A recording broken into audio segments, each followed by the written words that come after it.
Hello guys and welcome back to the channel. Today I am doing a tag video. I was tagged by the lovely Marcus from channel XFiles2708. I will link his video at the end for you, and if my memory serves me correctly I'll put a link in the description, but just look at the end and you'll see his video link there. So I'm a bit late with this one, I haven't had a chance till now, but this is 31 movies I would recommend for the month of October for Halloween. I've watched quite a few of these and they've been really interesting, so I want to do something a little bit different. Obviously, if I was going to recommend movies for you to watch at Halloween, it would depend how many horror movies you generally watch, what your sort of like level is like, how much you want to be shocked. Obviously, we're going to recommend things like Halloween, the big movies, the slashers, the scary movies, the classics like The Shining, Poltergeist, all that kind of stuff, but not wanting to repeat a lot of what has gone before me, I thought, right, what I'm going to do is pick a few genres, and I am going to give you, I think I've picked 8 genres. I'm going to give you like 3 or 4 movies from each genre that I think isn't the most known movie within that genre, but one that I really enjoy. So these may not be my favourite movies from the genre, but they're not as well known as like the big 4 or 5, you know, slashers. So let's start off with slasher. Now, bit of history, slasher is not my favourite genre. I don't mind a slasher, but I find them very sameish. I like that little bit of something extra. So I've got 4 here. You will find that some genres cross over. You may disagree with my classification of a movie. It's just how I've rated them. So the first one I'm going to recommend, and yeah, this is not a lesser known one, but for people that don't want to watch a lot of horror, is going to be Maniac. Now, the horror aficionados amongst you will know there are 2. We have the 1980 version and we have the 2012 remake with, oh flip, Elijah Wood, is it? Anyway, the reason I put this in here is because it's one of the few classic horrors that I feel the remake is just as good. It's a really good remake. If you struggle a little bit with dated slashers and horrors from the 80s, if you're not quite as old as myself that grew up with these kind of things, then the 2012 version of Maniac is well worth a watch. So that's the first recommendation. I am not going to number these guys because I know I have 31 on the page, so let's not confuse my tiny little brain. The next one I'm going to recommend is a 2022 movie by the name of Piggy. Now, this could also go under psychological, but this has got quite a bit of gore in it. We have a killer in there that is killing people, so I've put it under slasher. This follows a girl of the larger frame, a bit like myself, and she's really badly bullied and they call her Piggy, and she locks eyes with someone that is gonna take revenge on her bullies for her, and the story follows from there. It's one I really enjoy. It's one I completely could get into, you know, the mind space of the main actress in this. I thought it was fabulous, so that's Piggy. Next is a recent one, In a Violent Nature. Now, this is not by any means one of the best slashers I've ever seen. There is a reason I've put this in here. This is from the viewpoint of the perpetrator rather than getting to know the victims. But there is a particular kill in here that I have never seen anything like it before. The special effects are out of this world. It's just crazy. And if you're a horror fan and if you like special effects and you want to see stuff you haven't seen before, please check out In a Violent Nature. There's also another kill scene which never cuts away. You know exactly what's going to happen. You can see it coming. You're waiting for the cutaway and it just never comes. So that's why that one is on that list. The last one in this section I've put down is The House That Jack Built from 2018 with Matt Dillon. I really enjoyed this one. I felt like Matt Dillon was almost like a modern day Patrick Bateman. It just was right up my street. It had the right amount of story, character and gore for my liking. So that's our first 4 under the slasher genre. Next I'm going to move on to psychological. We have 4 under here as well. Again, some of these will cross over. I put them under psychological because they messed with my head. So the first one could also come under foreign cinema, is The Skin I Live In from 2011. This is one about Antonio Banderas, who is a plastic surgeon, and it follows work that he is doing. I believe it's his wife, his partner, to make her look a certain way. And yeah, I can't say, I don't want to spoil that one for you, but that's well worth a watch to see how things turn out. Next, I've put Eden Lake here. Now, obviously, this is a really gritty movie. It could come under gore.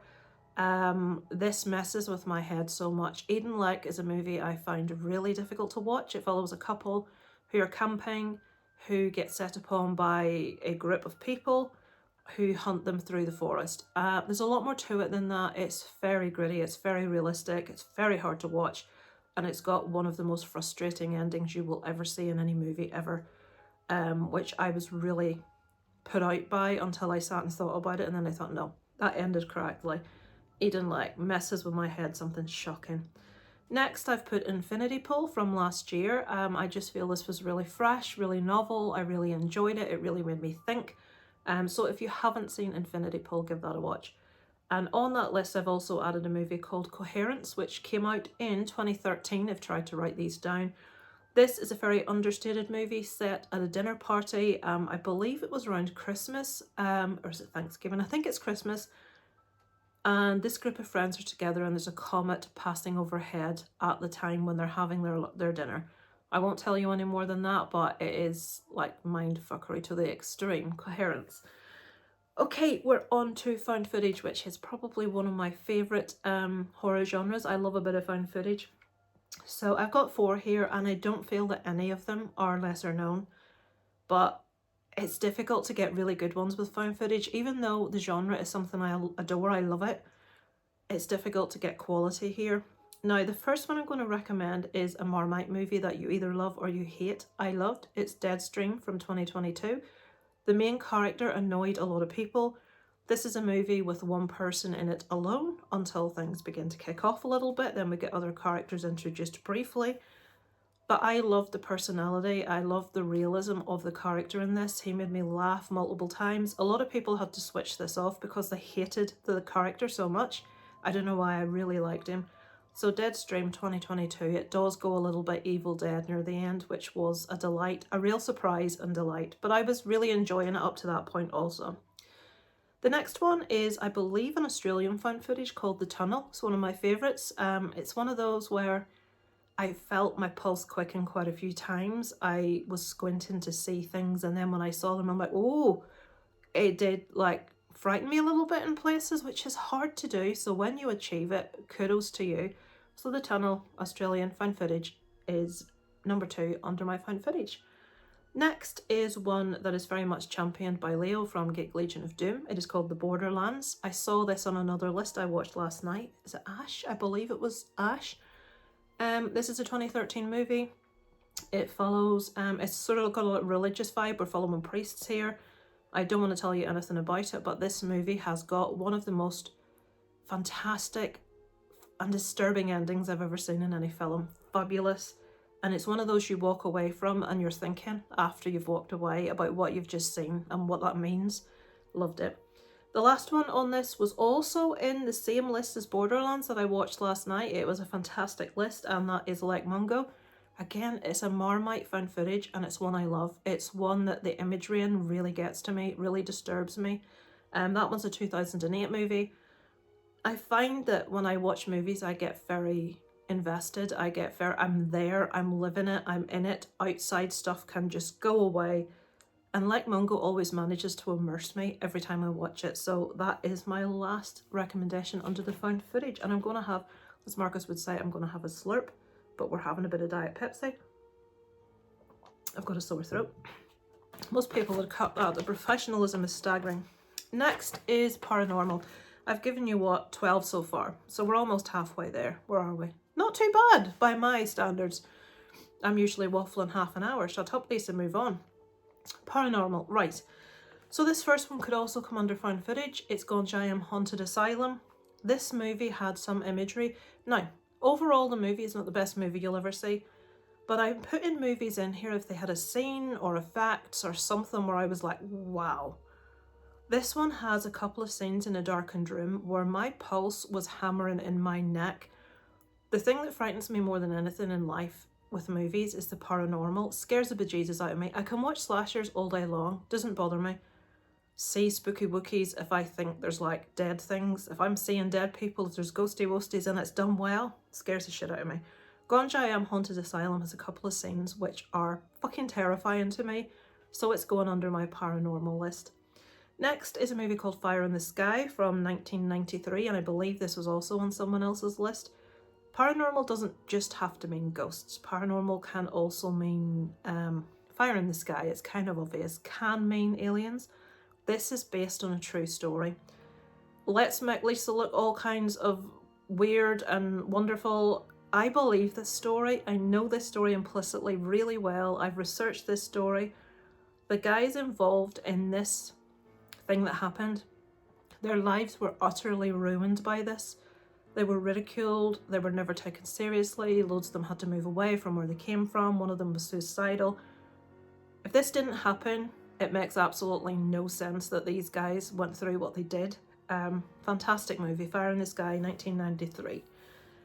Next one is a lesser known one called His House. This was a 2020 movie, very understated. It follows a South Sudanese couple who are being relocated. They are refugees to, I think it was London. It was somewhere in the UK. I can't remember what town it was. Not a very nice area, quite gritty. But the house they're moving into, they really don't want to be moving into. It holds all kinds of secrets and it's all kinds of freaky.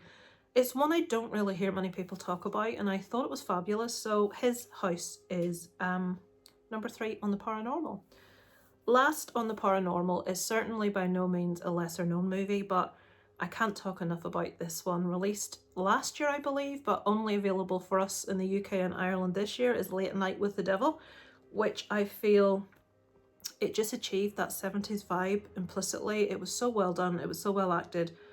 A lot of people didn't like how it ended. I personally really enjoyed how it ended. It didn't answer all my questions, but I don't really mind that. It was just such a well-made movie. It's a subject matter that it's about possession. I just feel there are so many possession movies done terribly. It's not very often you get a really good one, and this was a really good one. Can I just slip in there, even though I haven't written it down, The Exorcism of Emily Rose. It's one of my favourite possession movies, with Jennifer Carpenter, a la Dexter's sister Debs of the Potty Mouth, who I love. But yeah, that's the last one in the paranormal. Look at my terrible writing, folks. Fucking shocking. So I had to skip vampires, folks, so apologies, you will find no vampires here. It was telling me things like, let the right one. I was Googling. Nothing was coming to mind, like, right, let the right one in. Yeah, everybody knows that. Obviously, Interview with a Vampire, 30 Days a Night. That's where we were going. So, zombie movies. I've got 3 here. The first, you may say, is not a zombie movie. It is a 2021 movie. It's called The Sadness. It's quite severe. It's quite brutal. It is about a virus that is being passed from one person to the next extremely quickly. It happens immediately. It's effective right away. And this virus makes these people just want to kill anything in there. They just want to kill everything in the most horrible, brutal, nasty ways they possibly can. It's a bit much for a lot of people, so just a warning, that's called The Sadness, and it's from 2021. Oh, there's a big dog barking next door. Dear me, that's a big woof. The next one is a lesser known zombie movie which I really enjoy, called Cargo. It's Australian and it stars Martin Freeman. It was from 2017. It's like a road trip movie where he's trying to get from one place to another place, helping someone else on the way. It is a zombie movie, quite realistic, if zombies are realistic, but it's not bells and whistles. It's very understated. It's very much character based, but I feel when a movie gives you the time to get to know the characters and to care about those characters, I feel when things happen it's much more impactful. It is for the patient viewer and people willing to sit and let that story build. But if you want to see like loads of out and out gore and effects and flesh tearing, this isn't the movie for you. But if you're patient, then yeah, Cargo. The same applies to the next one. This is probably an even slower movie. It's called The Battery. This came out in 2012. And there's a glorious scene in this where one of the actors is listening to a song and sort of singing and dancing, the juxtaposition of that in this movie is just so weird, and I just so loved it. This follows 2 guys, and it mainly just has these 2 guys the whole way through, and they get caught in the middle of a zombie apocalypse. There's an amazing scene in where one of the guys is trapped in a car. It manages to be really funny, and I find comedy horror difficult. I'm one of those people that either want full-on horror or like full-on laughs. I'm quite difficult to get my sense of humour too. I've got quite an odd sense of humour. I love Shaun of the Dead. I like the Evil Dead movies, but I'm not a massive fan of comedy horror, it has to be said. But The Battery, even though it's not comedy horror, don't get me wrong, it is a serious movie. It manages to inject humour in there that really worked for me. So that is the zombie section. We've got 3 more sections to go, guys. Gore, world cinema, and what films for me were the most shocking to end with, which I've probably talked about them all before anyway. So gore, we're going with a movie that Marcus actually mentioned for this one, which is Midnight Meat Train with Vinnie Jones. This is just so gloriously gory and bloody, and just like, it never lets up. It's probably not the strongest story-wise, but if you want to see just a really gory, fun, action-packed movie, another one that people have issue with the ending, where I actually quite liked how it ended, but Midnight Meat Train with Vinnie Jones, check it out, it's a really good one. Next one is Bone Tomahawk. Now, I was recommended this. It's a Western. I'm not a big fan of Westerns unless we're talking Red Dead 2 Redemption 2 on the PlayStation. When are they going to make that into a movie? Come on already, I want to see it. Bone Tomahawk is quite a slow Western. We build the characters, it's an interesting story, but when I'm watching it, I'm like, what? Why has people recommended me this? I don't like Westerns. Nothing's fucking happening. And then the last like 20 minutes happen and it was like, oh my life. Again, it's one of those movies that's put in there because some of the kills and effects in it were so good. It left me awestruck. My jaw was on the floor. I wasn't expecting it because I was getting a little bit bored. Not because it was a bad movie, but because Westerns just aren't my thing. But Bone Tomahawk is worth it for the last 20 minutes. Completely, so I recommend that one to you. Last under the gore section is one that I was reminded of when watching Rainbow Fright DeRay do a stream last week, and she mentioned a movie called Baskin, which I absolutely loved. It's quite depraved. It follows a lot of police officers that inadvertently, I won't tell you how, find themselves in hell. It is such a depraved, nasty, visceral, carnal situation, and every corner that you look in, something fucked up's going on. The last time I remember watching something like that was a long time, and it's much worse than Hellraiser, guys. But I remember when Hellraiser came out and we saw all the different, are they Cenobites? We saw all the different characters and some of the stuff that was going on. It was like, fucking hell, look at this. But this movie dials it up to 10 with some of the stuff that's going on. It's like, oh my god, I can't believe what I'm looking at. Really good movie, not that well known. Baskin, Baskin, check that one out. We're having another slurp. I've nicked Marcus's catchphrase. Right, so that's Baskin, Midnight Meat Train and Bone Tomahawk. We'll move on to world cinema. Probably, with found footage, one of my favourite genres of horror and paranormal. Right, very well known one right at the top. I could not do this list and not recommend Titan, French movie about a girl that gets it on with a car. I won't say any more, but this is body horror. It's fabulous. It's got a song in it that I am totally obsessed by. The acting in this is fabulous. The ending of this is incredible. It's got quite a lot of nudity. It's quite full on. There's a few moments of fantastic body horror and gore in this. Don't watch it with your parents. Don't watch it with kids. Don't watch it with anyone that you're going to get embarrassed watching something with that's a bit, because it is, but fabulous movie. The next one is a very recent one I watched earlier this year on recommendation from Emma from Spooky Astronauts. This is called Das Teufelsbad. It's German, The Devil's Bath.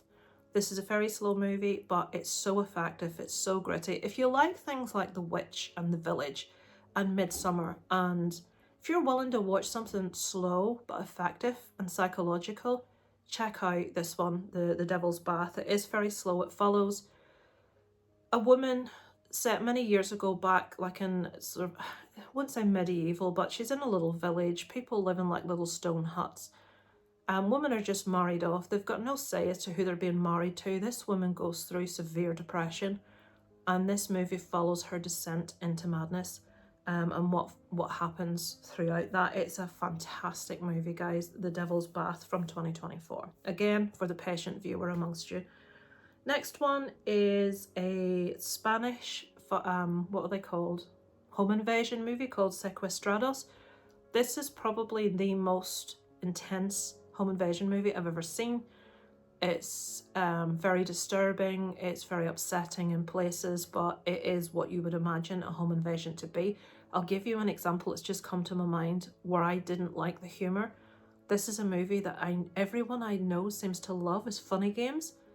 Really didn't like that movie, it did not work for me. I hated the sort of like talking to the camera. I hated, if I want to watch home invasion, I want to watch something that's like awful, gritty, nasty.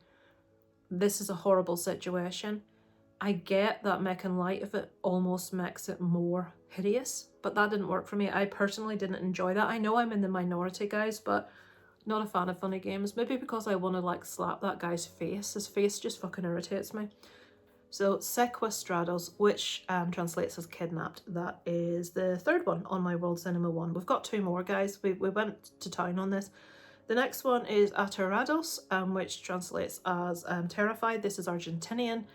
This is a really weird movie. This goes really weird places. I'm deliberately not going into a lot of story because you don't want to be, we've already been here 22 minutes, guys, for Christ's sake. So Titan, Devil's Bath, Sequestrados, Aterrados, and the last one is one I watched very recently, recommended by Leo from Geek Legion of Doom, called Pandemonium. It's French, and that's the one I spoke about on one of my watch lists, where it depicts hell. These two guys are involved in a car crash at the beginning. It becomes very clear very quickly that they're both dead. That's not a spoiler, that's the opening of the movie. And we follow the descent to hell and what that may have. We have a little bit of, what is it you call it when there's more than one story? Oh, Lisa, the word has just gone out of my head. I don't tend to like those kind of movies where you get different people's stories, but this does it really well and I enjoyed it. So Pandemonium 2023 is the last on my World Cinema. I really, really dug it. It was just right up my street. So we're going to end, folks, with 4 very disturbing movies, in my opinion. Now, I could mention, obviously, things like The Human Centipede, obviously, things like Martyrs, Switchblade Romance, all that stuff, but it's all very well known. Now, this top one is probably the first two are probably two of the most disturbing movies that everybody knows about. The top one's a Serbian film. I can't not mention it, guys. It's probably one of the most disturbing things I've ever seen. It's the second most disturbing movie I've ever seen. Because of the subject matter. It just goes to places where, I'm not going to say where it shouldn't go, because like I've explained before, everybody's line is different. It went to places that I personally were beyond my comfort level, let's put it that way. Yeah. I don't know what else to say. A Serbian film is a bloody good, very well made movie, very well acted, amazing effects. It just has 2 scenes in it, one of which I feel should be in there because it's really impactful. One of I feel added nothing apart from had people talking about the movie. So a Serbian film is in there. Cannibal Holocaust is the next one, obviously very well known. This is my most disturbing film because there's animal deaths in it that are real. I don't want to see that, I'm not interested in that. There is a version that is cut to cut that out if you want to see the movie, because again, Cannibal Holocaust is actually a really good film. I think the director of this had to go to court to prove that it wasn't a snuff film, that people weren't actually killed. They had to bring the actors into the courtroom. This was so convincing back then. But Cannibal Holocaust is an excellent film. I just don't want to see animals being killed for entertainment purposes. The last 2 I've mentioned here are Irreversible with, I think it's Monica Bellucci, is it? I'm sure it is. It's one with a very, very extended, nasty essay scene, which is fucking awful to watch. But it's one of the few movies that depicts that as it is. It doesn't titillate, it doesn't do this thing where it's showing you a horrible assault just to zoom in on women's bits, which is one of my pet peeves. This shows it as the horrible, nasty act it is. And any man I've ever known that has seen this has said they struggled so much to watch it because it properly got home. what it's like for a woman. Please don't think I'm saying this only happens to women. Of course it doesn't, it can happen to men, but I think other films just put those kind of scenes in and almost gloss over it, and it's not sort of depicted for, you know, the horror of what it is, but this movie does that. That's not why it's in. That's a hideous scene. It's a very uncomfortable scene. It's not a scene I want to be watching with anyone else. This is in for a scene with a fire extinguisher in a club when a guy finds the guy he thinks has done this to Monica Bellucci's character, and he's caving his face in with a fire extinguisher. I've never seen such a horrible, nasty scene in all my life. And what they call Daft Punk were hired to do the soundtrack for this movie, and they deliberately included noises which provoked disgust, repulsion, and were meant to make people feel sick and uncomfortable, and boy Jesus, they did well with that. It's just a really disturbing scene, and it's so realistic, and I'm watching it and I'm disgusted, and I want to look away and I can't, and I'm like, how the fuck have they done this? Look at this! And there's no cutaway, and it's like so realistic. But Irreversible is a fabulous movie, but that's just a warning, that 20-minute assault scene is difficult. It's kind of, in a way, a bit like Memento. Not quite as confusing, but it is told out of linear order, so you don't really know exactly what's going on until you get to the end. And the last one is one that will not appeal to many people in the horror community. This really isn't horror, but I'm putting this in here as a really disturbing movie. It's called Nothing Bad Can Happen. It's from 2013. I talked about this quite recently. I saw it a few months ago. And this is a true story. It's like a drama, but it's a psychologically fucked up drama about a young lad and his run-in with, and in real life this young lad was actually, he had mental issues. I think it called him mentally disabled. I don't, that's not my wording. But this lad had issues, and this family completely, what they done to this young lad, what they put him through, how this ended is soul destroying. I couldn't get this movie out of my mind for days and days and days. It just constantly ran over, especially the thought that this happened and this is true. And this young lad went through this. It was awful. So psychologically disturbing for me. There are some scenes in it that are quite brutal as well. So Nothing Bad Can Happen. I think that's a foreign movie as well. I can't remember where from. Apologies, I'm terrible like this. 2013 that one is. So that is 31 movies that I'm recommending to you guys, some more well known than others. I hope there are some there that you haven't heard of that you're going to check out. For the gorehounds out there, my big recommendation is Baskin, because I don't think it's that well known, and I just think it's well worth a watch for the what the fuck that you'll have when you watch it. So thank you so much for watching, guys. Big thanks to Marcus at XFiles2708 for the tag. And I now have to tag 2 people to do this. Obviously, we're partway through October. I don't know if anybody's going to be interested in doing this. I don't want to tag the same people again. I'm going to tag Ross from Random Horror. And let me think of another big horror fan. I'm not sure if he's done it. I don't think so. I haven't seen a video. I am going to tag Monty from the Horror Miser at Monty G channel. So there you go, guys. 2 people tagged, 31 movies recommended. Hopefully there was something there you found that you haven't seen. Thank you so much for watching, guys. Over and out from Lisa Lives.